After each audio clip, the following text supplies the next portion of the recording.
Hello viewers, if your keyboard is typing incorrectly or you want to add a new language or remove an existing keyboard language, then this video is for you. An all-in-one guide covering free solution in one tutorial. So first click on this Windows button and then go to settings. Now click time and language. Come to language and region. Open it and now you will see an interface like this. But let's go back and at the same time you can come directly from the tab time and language. So directly click region and you will be on the same spot. So now the present language is English US. So if I click these three dots, then below three options are gray. Let me click add a language.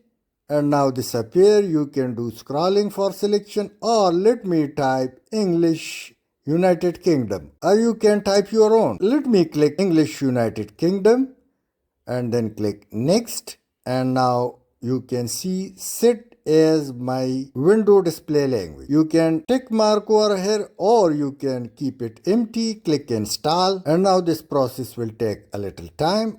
After installation, now you can see two languages. So if I click these three dots, so it provide me the option move up, and if I click the above three dots, that gives me an option of move down. So both can be used easily. Let me click English United Kingdom and let's choose move up. And now the language has been changed from English US to English UK. Now let's close it and restart your PC so the language bar takes place. And after restart, your keyboard error would have been fixed. To delete extra language, let me click these three dots to bring it to default. English US three dots and click move up. And now you can see English United Kingdom is down. So let me click these three dots once again and let's click remove. Click yes. Now through this way you can not only fix your keyboard error but you can add or delete the language accordingly. Now